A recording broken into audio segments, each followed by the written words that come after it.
ሀብታም ሰዎች የገንዘብ ጨዋታን ለማሸነፍ ይጫወታሉ። ድሆች የገንዘብ ጨዋታውን ላለመሸነፍ ይጫወታሉ። ሰላም፣ እንዴት ሰነበታችሁ? ዛሬም እንደተለመደው ከዚህ መጽሐፍ ሀብታም ሰዎች እንዴት የገንዘብ ጨዋታን በመጫወት እንደሚያሸንፉና ድሆች ይህንን የገንዘብ ጨዋታ ባለማወቅ ዘውትር ሲሸነፉ የሚኖሩበትን ሚስጥርና ድብቅ እውነታዎች እናያለን። ይህ ብቻ ሳይሆን ድሆች የገንዘብ ጨዋታውን የሚጫወቱት በመከላከል እንጂ በማጥቃት ስላልሆነ ነው።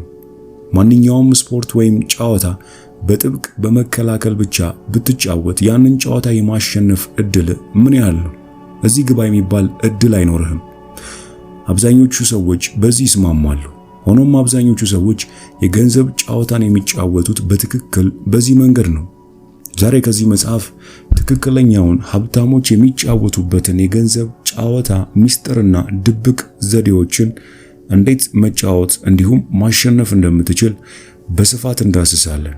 እንደተለመደው ከመጀመሪያችን በፊት ይህንን አስደናቂ ቪዲዮ ለብዙዎች ተደራሽ መሆን እንዲችል ሰብስክራይብ በማድረግ እንጀምር። አብዛኞቹ ሰዎች የገንዘብ ጨዋታውን የሚጫወቱት በትክክል በዚህ መንገድ ነው። ዋነኛው ትኩረታቸው ሀብትና መትረፍረፍን ከመፍጠር ይልቅ መትረፍና ደህንነት ነው። ስለዚህ ግብህ ምንድን ነው? ዓላማ ምንድን ነው? እውነተኛ ፍላጎትህ ምንድን ነው? የእውነተኛ ሀብታም ሰዎች ግብ ትልቅ ሀብትና መትረፍረፍን ማግኘት ነው። ጥቂት ገንዘብ ሳይሆን ብዙ ገንዘብ ማግኘት። ታዲያ የድሆች ትልቅ ግብ ምንድን ነው? ሂሳቦችን ለመክፈል በቂ ገንዘብ መኖርና በሰዓቱ መክፈል ተአምር ይሆናል። እንደገና የዓላማን ኃይል ላስታውስህ። ዓላማ ሂሳቦችን ለመክፈል በቂ ገንዘብ እንዲኖር ከሆነ የምታገኘው በትክክል ያን ያህል ገንዘብ ነው። ሂሳቦችን ለመክፈል የሚያስችልህ ብቻ በቂ ገንዘብ እንጂ በአንድ ሳንቲም እንኳን አይበልጥም። መካከለኛ ደረጃ ሰዎች ቢያንስ አንድ እርምጃ ወደፊት ይሄዳሉ። በጣም ያሳዝናል፣ እርምጃቸው ትንሽ ነው። በሕይወታቸው ውስጥ ያላቸው ትልቅ ግብ በዓለም ላይ ያላቸው ተወዳጅ ቃላቸውም ነው። ምቾት እንዲሰማቸው ብቻ ይፈልጋሉ። ነገር ግን ምቾት ውስጥ በመሆንና ሀብታም በመሆን መካከል ትልቅ ልዩነት አለ። እውነቱን ለመናገር ሁል ጊዜም ይህንን አውቀው ነበር አልልም። ነገር ግን ይህ መጽሐፍ የተጻፈበት ዋናው ምክንያት አንዱ በተምሳሌታዊ አጥር ሶስቱ ጎኖች በኩል የመሆን ልምድ ስላለ ነው። ለመኪናዬ ነዳጅ ለመቅዳት $1 እስከ መበደር እስከ መጨረሻው በጣም ከስሬ ያውቃለሁ። ጉዳዩ ከዚህ ብሳል። በመጀመሪያ መኪናዬ የኔ አልነበረም። በሁለተኛ ደረጃ ዶላሩን ያገኘሁት በ4 ሩብ ሳንቲሞች መልክ ነበር። ለአዋቂ ሰው በ4 ሩብ ሳንቲሞች ለነዳጅ መክፈል ምን ያህል አሳፋሪ እንደሆነ ታውቃለህ? በግሌ የነበርኩበትን ሁኔታ ምን ያህል ልትረዳው እንደምትችል አላውቅም። ነገር ግን በእርግጠኝነት ከገንዘብ ዝቅተኛ ደረጃዎቼ አንዱ ነበር። በሚያሳዝን ሁኔታ ይህንን ሁኔታ ደጋግሜ ኖሬዋለሁ። አንዴ ራስህን ካስተካከልክ በኋላ ምቾት ወዳለው ደረጃ አደግ። ምቾት ጥሩ ነው። ቢያንስ ስለ ለውጥ ጥሩ ምግብ ቤቶች ትሄዳለህ፣ ግን የምታዘው በአብዛኛው የተመሳሳይ ምግብ ነው። አሁን በእውነት የምትፈልገው ያን አይነት ነገር መሆኑ ችግር የለውም፣ ግን ብዙውን ጊዜ እንደዛ አይደለም። በእርግጥ በገንዘብ ብቻ ምቾት የሚሰማቸው ሰዎች ብዙውን ጊዜ የሚበሉትን የሚወስኑት የምግብ ዝርዝሩን የቀኝ ጎን ማለትም የዋጋ ጎን በማየት ነው። ዛሬ ማታ ራት መብላት ይፈልጋሉ። ይህንን $7.95 ምግብ እፈልጋለሁ። ምን እንደሆነ እንይ። አዎ በዚህ ሳምንት ለ19ኛ ጊዜ እየበላሁት ነው ሊሉ ይችላሉ። ምቾት ሲኖር ዓይንህን ወደ ምግብ ዝርዝሩ የታችኛው ክፍል ለማየት ፈጽሞ አትደፍርም። ምክንያቱም ያንን ብታደርግ በመካከለኛ ደረጃ ሰዎች መዝገበ ቃላት ውስጥ እጅግ በጣም የተከለከሉ ቃላትን ልታገኝ ትችላለህ። የገበያ ዋጋ እና ምንም እንኳን ጉጉት ቢሰማህም ትክክለኛውን ዋጋ በፍጹም አትጠይቅም። በመጀመሪያ መግዛት እንደማትችል ስለምታውቅ ነው።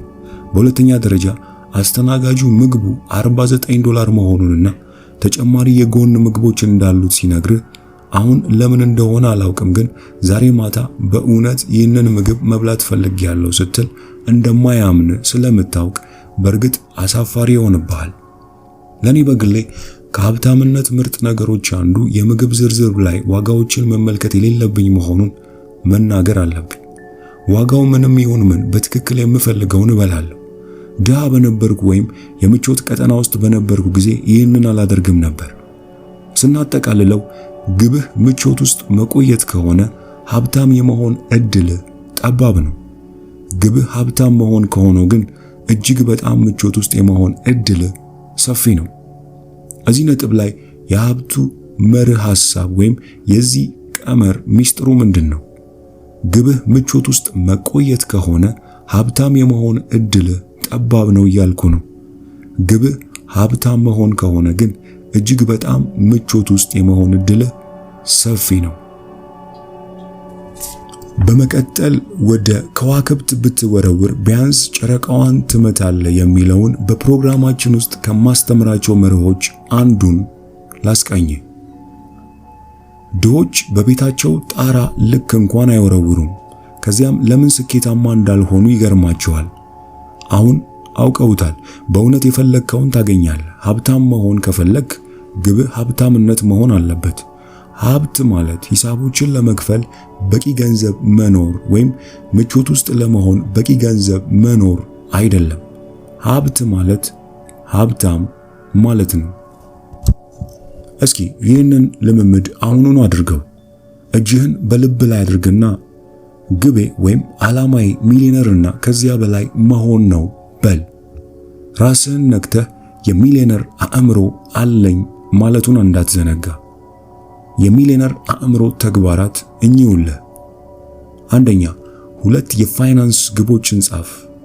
ግብህ ብልጽግናን ለመፍጠር ያለህን ዓላማ የሚያሳይ እንጂ አማካኝነትን ወይም ድህነትን የሚያሳይ መሆን የለበትም።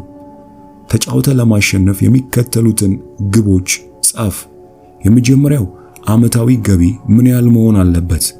ሁለተኛው ደግሞ የተጣራ ሀብት ምን ያህል መሆን አለበት? እነዚህን ግቦች በተጨባጭ የጊዜ ገደብ ውስጥ ሊደረስባቸው የሚችሉ አድርጋቸው። ሆኖም በተመሳሳይ ጊዜ ወደ ከዋክብት መወርወርን አስታውስ። ሁለተኛው ወደ ውድ ምግብ ቤት ሂድና በገበያ ዋጋ ያለውን ምግብ ዋጋ ሳትጠይቅ እዘዝ። በመቀጠል ከዚህ መጽሐፍ የምናየው ሐሳብ ሀብታም ሰዎች ሀብታም ለመሆን ቁርጠኞች ናቸው፣ ድሆች ሀብታም መሆን ይፈልጋሉ የሚለውን አስደናቂ እና ሚስጥራዊ ነጥብ ይሆናል። አብረን እንቆይ። ብዙ ሰዎችን ሀብታም መሆን ትፈልጋላችሁ ብለህ ብትጠይቃቸው እብድ እንደሆንክ አድርገው ይመለከቱሃል። እርግጥ ነው ሀብታም መሆን እፈልጋለሁ ይላሉ። እውነታው ግን አብዛኞቹ ሰዎች በእውነት ሀብታም መሆን አይፈልጉም። ለምን? ምክንያቱም ሀብታም ከመሆን ጋር በተያያዘ ስህተት የሆነ ነገር እንዳለ የሚነግራቸው ብዙ አሉታዊ የሀብት ፋይሎች በንቃተ ህሊናቸው ውስጥ ስላላቸው ነው። በሚሊዮነር ማይንድሴት ኢኒሼቲቭ ሴሚናር ላይ ከምጠይቃቸው ጥያቄዎች አንዱ ሀብታም ከመሆን ወይም ሀብታም ለመሆን ከመሞከር ጋር በተያያዙ የሚነሱ አሉታዊ ነገሮች ምንድናቸው የሚለው ነው። አንዳንድ ሰዎች የሚሉት ይህንን ነው። ከነዚህ ውስጥ የተወሰኑት ካንተ ጋር ይገናኙ እንደሆነ እንመልከት። አግኝቼ ባጣው ምን እሆናለሁ? ያኔ በእውነት ውድቀቴን አልቋቋመው። ሀብታም ከሆንኩ ሰዎች እኔን የሚወዱኝ ለራሴ ይሁን ለገንዘቤ መለየት አልችልም። ከፍተኛው የግብር ደረጃ ውስጥ ገባና የገንዘቤን ግማሽ ለመንግስት መስጠት ይኖርብኛል። በጣም ብዙ ሥራ አለው። ስወጣጠር ወይም ስጨናነቅ ጤናዬን አጣለሁ ብዬ ሰጋለሁ። ጓደኞቼና ቤተሰቤ ማንነኝ ብለን የምታስበው ብለው ይጠይቁኛል ወይም ይወቅሱኛል። ሁሉም ሰው ከኔ ምጽዋትን ወይም እርዳታን ይፈልጋል። ብዘረፍስ ወይም እዘረፋለሁ። ልጆቼ ቢታገቱ ወይም ሊታፈኑ ይችላሉ። በጣም ብዙ ኃላፊነት ነው ያለው። ያን ሁሉ ገንዘብ ማስተዳደር፣ ኢንቨስትመንቶችን በትክክል መረዳት ይኖርብኛል። ስለ ግብ ስልቶችና የንብረት ጥበቃ መጨነቅና ውድ የሆኑ የሂሳብ ባለሙያዎችንና ጠበቆችን መቅጠር ይኖርብኛል። ኡፍ እንዴት ያለ ጣጣ ነው እያለ ዝርዝሩ ይቀጥላል። ቀደም ሲል እንደገለጽኩት እያንዳንዳችን በአእምሮአችን በሚባል ካቢኔት ውስጥ የሀብት ፋይል አለን። ይህ ፋይል ሀብታም መሆን ለምን ድንቅ እንደሚሆን የሚያካትቱ ግላዊ እምነቶቻችንን ይዟል። ሆኖም ለብዙ ሰዎች ይህ ፋይል ሀብታም መሆን ያን ያህል ድንቅ ላይሆን የሚችልበት ምክንያቶች የሚገልጽ መረጃም ይዟል። ይህ ማለት ስለ ሀብት የተደበላለቀ ውስጣዊ መልእክት አላቸው ማለት ነው። የነሱ አንድ ክፍል በደስታ ብዙ ገንዘብ ማግኘት ሕይወትን የበለጠ አስደሳች ያደርገዋል ይላል። ነገር ግን ሌላኛው ክፍል አዎ ግን እንደ ውሻ መስራት ይኖርብኛል፣ ያ ምን ያስደስታል ብሎ ይጮሃል። አንዱ ክፍል ዓለምን መጓዝ እችላለሁ ይላል። ከዚያም ሌላኛው ክፍል አዎ እና በዓለም ላይ ያለ ሁሉም ሰው ምጽዋት ይጠብቅብሃል ብሎ ይመልሳል። እነዚህ የተደበላለቁ መልእክቶች ምንም ጉዳት የሌላቸው ሊመስሉ ይችላሉ። ነገር ግን በእውነቱ አብዛኞቹ ሰዎች ሀብታም ከማይሆኑባቸው ዋነኛ ምክንያቶች መካከል ናቸው። እንደዚህ ልትመለከተው ትችላለህ። ዩኒቨርስ ማለትም ከፍ ያለ ኃይል ለማለት ነው፣ ከትልቅ የፖስታ ትዕዛዝ ክፍል ጋር ይመሳሰላል። ያለማቋረጥ ሰዎችን፣ ክስተቶችንና ነገሮችን ላንተ እያደረሰ ነው። በዋነኛነት እምነቶችን ላይ ተመስርተ ለዩኒቨርስ የኃይል መልእክቶችን በመላክ የምታገኘውን ታዛለህ። በመሳብ ሕግ ላይ ተመስርቶ ዩኒቨርስ አዎ ለማለትና አንተን ለመደገፍ የተቻለውን ያደርጋል። ነገር ግን በፋይልህ ውስጥ የተደበላለቀ መልእክት ካለ ዩኒቨርስ የምትፈልገውን ሊረዳ አይችልም። ለአንድ ደቂቃ ዩኒቨርስ ሀብታም መሆን እንደምትፈልግ ይሰማል። ስለዚህ የሀብት ዕድሎችን መላክ ይጀምራል። ነገር ግን ከዚያ ሀብታም ሰዎች ስግብግብ ናቸው ስትል ይሰማል። ስለዚህ ዩኒቨርስ ብዙ ገንዘብ እንዳይኖር መደገፍ ይጀምራል። ከዚያ ብዙ ገንዘብ ማግኘት ሕይወትን የበለጠ አስደሳች ያደርገዋል ብለህ ታስባለህ። ስለዚህ ምስኪኑ ዩኒቨርስ ግራ ተጋብቶ ብዙ ገንዘብ የማግኘት ዕድሎችን እንደገና መላክ ይጀምራል። በሚቀጥለው ቀን ትርጉም የለሽ ስሜት ውስጥ ነህ። ስለዚህ ገንዘብ ያን ያህል አስፈላጊ አይደለም ብለህ ታስባለህ። ዩኒቨርስ በመጨረሻ ይበሳጭና አእምሮህን አረጋጋ፣ የምትፈልገውን እንድልክልህ ምን እንደምትፈልግ ወስነ ንገረኝ ይልሃል። አብዛኞቹ ሰዎች የሚፈልጉትን የማያገኙበት ዋነኛው ምክንያት የሚፈልጉትን ባለማወቃቸው ነው። ሀብታም ሰዎች ሀብት እንደሚፈልጉ ሙሉ በሙሉ ግልጽ ናቸው። በምኞታቸው ውስጥ አይናወጡም። ሀብትን ለመፍጠር ሙሉ በሙሉ ቁርጠኛ ናቸው። ሕጋዊ፣ ስነ ምግባራዊና ህሊናዊ እስከሆነ ድረስ ሀብት ለማግኘት የሚያስፈልገውን ሁሉ ያደርጋሉ። ሀብታም ሰዎች ለዩኒቨርስ የተደበላለቀ መልእክት አይልኩም፣ ድሆች ግን ይልካሉ። በነገራችን ላይ ያንን የመጨረሻ አንቀጽ ስታነብ በራሱ ውስጥ ያለውን ትንሽ ድምፅ ሀብታም ሰዎች ሕጋዊ፣ ስነ ምግባራዊ ወይም ህሊናዊ መሆን ላይ ግድ የላቸውም የሚል ነገር ተናግሮ ከሆነ ይህ መጽሐፍ እያነበብክ ያለው በትክክለኛው መንገድ ላይ ሆነ ነው። ያ ምን ያህል ጎጂ አስተሳሰብ እንደሆነ በቅርቡ ትረዳዋለህ። እዚህ ነጥብ ላይ ዋናው የሀብት መርህ ወይም ቀመር ምንድነው? አብዛኞቹ ሰዎች የሚፈልጉትን የማያገኙበት ዋነኛው ምክንያት የሚፈልጉትን ባለማወቃቸው ነው። ድሆች ሀብታም መሆን ለምን ችግር ሊሆን እንደሚችል ብዙ ጥሩ ምክንያቶች አሏቸው። በዚህም ምክንያት በእውነት ሀብታም መሆን እንደሚፈልጉ 100% እርግጠኞች አይደሉም። ለዩኒቨርስ የሚልኩት መልእክት ግራ የሚያጋባ ነው። ለሌሎች የሚልኩት መልእክት ግራ የሚያጋባ ነው።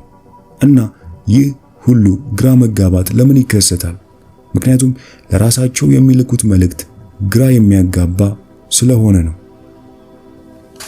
ስለ ዓላማ ኃይል ስንወያይ ለማመን ከባድ ሊሆን እንደሚችል አውቃለሁ። ነገር ግን ሁልጊዜ የምትፈልገውን ነው የምታገኘው። እፈልጋለሁ የምትለውን ሳይሆን ንቃተ ህሊና የሚፈልገውን በእርግጠኝነት ታገኛለህ። ይህንን አጥብቀ ልትክድና እብድ ነህ እንዴ? ለምን ችግር ውስጥ መግባት እፈልጋለሁ ብለህ ልትመልስ ትችላለህ። እኔም ጥያቄ ላንተ በትክክል ተመሳሳይ ነው። አላውቅም ለምን አስቸጋሪ ህይወት ለመግፋት ፈለክ? የገንዘብ ንድፍን የምትለይበት ምክንያቱን ማወቅ ከፈለክ ይህንን መጽሐፍ እስከ መጨረሻው ታደምጥ ዘንድ እጋብዝሃለሁ። በግልጽ ለመናገር የምትፈልገውን ሀብት እያገኘ ካልሆነ በመጀመሪያ በንቃተ ህሊና ውስጥ ሀብት በእውነት አትፈልግም ወይም በሁለተኛ ደረጃ ሀብት ለመፍጠር የሚያስፈልገውን ለማድረግ ፈቃደኛ አይደለህም ማለት ነው። ይህንን ጠቅለል አድርገን እንመርምር።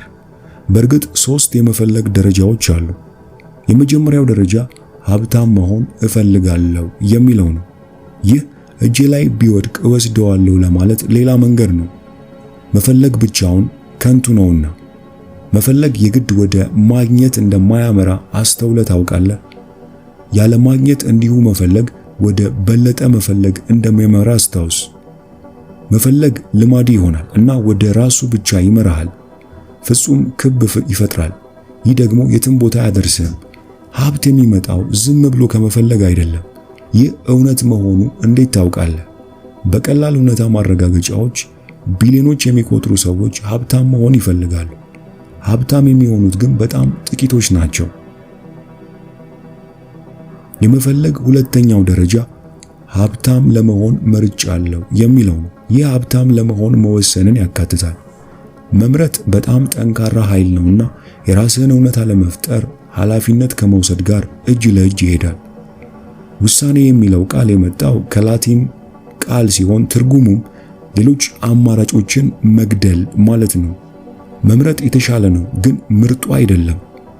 ይህ የመጨረሻውን የመፈለግ 3ኛ ደረጃ ይወስደናል። ሀብታም ለመሆን ቃል እገባለሁ የሚለው ነው። ቃል መግባት የሚለው ቃል ትርጉም ያለምንም ገደብ ራስን መስጠት ማለት ነው። ይህ ማለት ምንም ነገር አለመተው ማለት ነው። ያለህን ሁሉ 100% ሀብት ለማግኘት መስጠት፣ የሚያስፈልገውን ሁሉ እስኪያስከፍል ድረስ ለማድረግ ፈቃደኛ መሆን ማለት ነው። ይህ የጦረኛ መንገድ ነው። ምንም ሰበብ የለም። ምንም ይህ ከሆነ ግን ምናልባት የሚባል ነገር የለም። ውድቀት አማራጭ አይሆንም በዚህ መንገድ ላይ። ይህ የጦረኛ መንገድ ቀላል ነው። ሀብታም እሆናለሁ ወይም ስሞክር እሞታለሁ እንደማለት ነው። ሀብታም ለመሆን ቃል እገባለሁ የሚለውን ለራስህ ለመናገር ሞክር። ምን ይሰማሃል? ለአንዳንዶች የሚያጎለብት ስሜት ይሰማቸዋል፣ ለሌሎች ደግሞ የሚያስፈራ ስሜት ይሰማቸዋል። አብዛኞቹ ሰዎች ሀብታም ለመሆን በእውነት አይወስኑም። በሚቀጥሉት 10 ዓመታት ውስጥ ሀብታም እንደምትሆን በህይወት ትወራረዳለህ ብለህ ብትጠይቃቸው አብዛኞቹ በፍጹም ይላሉ። በሀብታም ሰዎችና በድሆች መካከል ያለው ልዩነት እንግዲህ ይህ ነው። ብዙ ሰዎች ሀብታም ለመሆን በትክክል ስላልወሰኑ ነው ሀብታም ያልሆኑት እና ምናልባትም መቼም ሀብታም አይሆኑም። አንዳንዶች ሃርብ ስለምን እያወራ ነው? ጠንክሬ እሰራለሁ፣ በእውነት እየሞከርኩ ነው፣ በእርግጥም ሀብታም ለመሆን ቃል ገብቻለሁ ይሉ ይሆናል። እኔም እመልሳለሁ፣ እየሞከርክ መሆን ትንሽ ትርጉም የለውም። የቃል መግባት ትርጉሙ ያለምንም ገደብ ራስን መስጠት ነው። ቁልፍ ቃሉ ያለምንም ገደብ የሚለው ነው። ይህ ማለት ሁሉንም ነገር ማለትም ያለህን ሁሉ ወደ ግብህ እያስገባ ነው። የማውቃቸው በገንዘብ ስኬታማ ያልሆኑ አብዛኞቹ ሰዎች ለመስራት ፈቃደኛ በሆኑት፣ ለመጋራት ፈቃደኛ በሆኑትና ለመሰዋት ፈቃደኛ በሆኑት ላይ ገደብ አላቸው። ምንም ለማድረግ ፈቃደኛ እንደሆኑ ቢያስቡም በጥልቀት ስጠይቃቸው ለስኬታቸው ለማድረግ ፈቃደኛ በሆኑትና በማይፈልጉት ነገር ላይ ብዙ ቅድመ ሁኔታዎች እንዳሏቸው ሁልጊዜ ያገኛለሁ። ይህንን እኔ ባልነግርህ ደስ ይለኝ ነበር፣ ነገር ግን ሀብታም መሆን በፓርክ ውስጥ እንደ መራመድ አይደለም። እንደዚያ የሚል ማንኛውም ሰው ካጋጠመ ወይ ከኔ እጅግ የተሻለ በጣም ብዙ ያውቃል ወይም ለቃሉ ታማኝ ነው። በኔ ልምድ ሀብታም መሆን ትኩረት፣ ድፍረት፣ ዕውቀት፣ ክህሎት፣ 100% ጥረትን፣ ተስፋ ለመቁረጥንና በእርግጥ የሀብት አስተሳሰብን ይጠይቃል። እንዲሁ ሀብት መፍጠር እንደምትችልና በፍጹም እንደሚገባ ከልብ ማመን አለብህ። ይህ ማለት ሀብት ለመፍጠር ሙሉ በሙሉ ፍጹምና በእውነተኛ ቁርጠኛ ካልሆንክ ምናልባት ሀብታም አትሆንም። እዚህ ነጥብ ላይ የሀብት ሚስጥር ወይም ቀመር መርህ ይህ ነው። ሀብት ለመፍጠር ሙሉ በሙሉ ፍጹምና በእውነተኛ ቁርጠኛ ካልሆንክ ምናልባትም ሀብታም አትሆንም። በቀን 16 ሰዓት ለመስራት ፈቃደኛ ነህ? ሀብታም ሰዎች ፈቃደኛ ናቸው። በሳምንት 7 ቀን ለመስራትና አብዛኞቹን ቅዳሜና እሁዶችን ለመተው ፈቃደኛ ነህ? ሀብታም ሰዎች ናቸው ቤተሰብህን፣ ጓደኞችህን ለመሰዋትና መዝናኛዎችህን፣ የትርፍ ጊዜ ማሳለፊያዎችህን ለመተው ፈቃደኛ ነህ? ሀብታም ሰዎች ናቸው ሁሉንም ጊዜህን፣ ጉልበትህንና መነሻ ካፒታልህን ያለምንም የመመለስ ዋስትና ወይም ሪስክ በመውሰድ ለመጋራት ፈቃደኛ ነህ? ሀብታም ሰዎች ናቸው። ብዙዎቻችን ለተወሰነ ጊዜ፣ ለአጭር ጊዜ ተስፋ እናደርጋለን፣ ግን ለረጅም ጊዜ ሲሆን እናፈገፍጋለን። ሀብታም ሰዎች ከላይ የተጠቀሱትን ሁሉ ለማድረግ ዝግጁና ፈቃደኛ ናቸው። አንተስ? ምናልባት እድለኛ ትሆንና ለረጅም ጊዜ ወይም ጠንክረ መስራት ወይም ምንም ነገር መስዋዕት ማድረግ የለብህም። ያንን ልትመኝ ትችላለህ፣ ግን በእርግጠኝነት እኔ እንደሱ ብለህ እንድትነሳ አልመክርህም። ሀብታም ሰዎች የሚያስፈልገውን ሁሉ ለማድረግ በቂ ቁርጠኛ ናቸው። 4 ነጥብ። ሆኖም አንዳንዴ ቃል ከገባ ዩኒቨርስ አንተን ለመደገፍ ወደ ኋላ እንደማይል ልብ ማለት አስደሳቹ ዜና ነው። አንድ ሰው ቃል እስካልገባ ድረስ ማመንታት፣ ወደ ኋላ የመመለስ እድል፣ ሁልጊዜ ውጤታማ አለመሆን ውስጡ አሉበት። ስለ ሁሉም የመነሳሳትና የመፍጠር ድርጊቶች አንድ የመጀመሪያ ደረጃ እውነት አለ። አንድ ሰው ለራሱ በእርግጠኝነት ቃል በገባ ጊዜ የማያውቁት ሰዎች ስፍር ቁጥር የሌላቸውን ሐሳቦችና አስደናቂ ድጋፎችን ይቸሩታል። ማንም ሰው ወደሱ መንገድ ይመጣል ብሎ አልሞ በማያውቀው ደረጃ ክስተቶች ሁሉ ውሳኔውን ይደግፋሉ። ያልተጠበቁ ክስተቶች፣ ስብሰባዎችና ቁሳዊ እርዳታዎች ሁሉንም አይነት ድጋፍ ይፈጥሩለታል። በሌላ አባባል ዩኒቨርስ ይረዳሃል፣ ይመራሃል፣ ይደግፋል እና ላንተ ተአምር ይፈጥራል። በመጀመሪያ ግን ቃል መግባት አለብህ። አሁን እጅህን በልብ ላይ አድርግና ሀብታም ለመሆን ቃል እገባለሁ በል። ራስህን ነካ አድርገህ የሚሊዮነር አእምሮ አለኝ ማለቱን አትርሳ። እነዚህን የሚሊዮነር አእምሮ ተግባራት አሁኑኑ አድርጋቸው። አንደኛ፣ ሀብት መፍጠር ላንተ በትክክል ለምን አስፈላጊ እንደሆነ አጭር አንቀጽ ጻፍ፣ ዘርዘር አድርገው። ሁለተኛ፣ አንተን ለመደገፍ ፈቃደኛ ከሆነ ጓደኛ ወይም የቤተሰብ አባል ጋር ተገናኝ። ለዚያ ሰው ታላቅ ስኬት ለመፍጠር የቁርጠኝነትን ኃይል መላበስ እንደምትፈልግ ንገረው። እጅህን በልብ ላይ አድርግና ሰውየውን በአይን እየተመለከት የሚከተለውን መግለጫ ድገመው። እኔ በዚህ ቀን ሚሊዮነር ወይም ከዚያ በላይ ለመሆን ቃል እገባለሁ። እርዳታ ወይም አጋርህ በአንተ እተማመናለሁ እንዲል ንገረው። ከዚያም አመሰግናለሁ በል። ከመወሰን በፊት ምን እንደተሰማና ከዚያ በኋላ ምን እንደተሰማ አረጋግጥ። የነጻነት ስሜት ከተሰማ በመንገድ ላይ ነህ። የፍርሃት ስሜት ከተሰማ በመንገድ ላይ ነህ። ለማድረግ ካልተጀገርክ አሁንም የሚያስፈልገውን ሁሉ ለማድረግ ፈቃደኛ አለመሆን ሁኔታ ውስጥ ወይም ይህ ሁሉ እንግዳ ነገር አያስፈልገኝም ሁኔታ ውስጥ ነህ።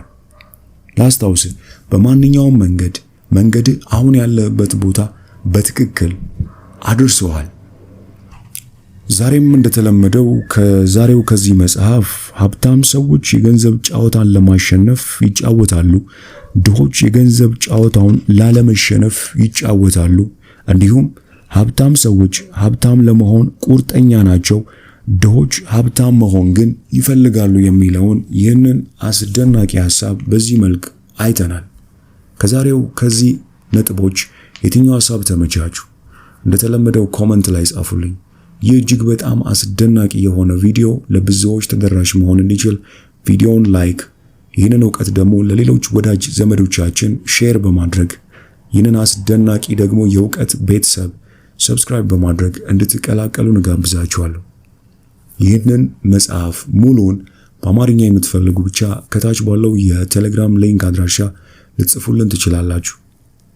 ሁሌ እንደምለው አዲስን ነገር መስማትና መናገር እንልመድ። በሚቀጥለው ጊዜ በሌላ አስደናቂ መጽሐፍ እስከምንገናኝ ድረስ ቸርን ሰንብት።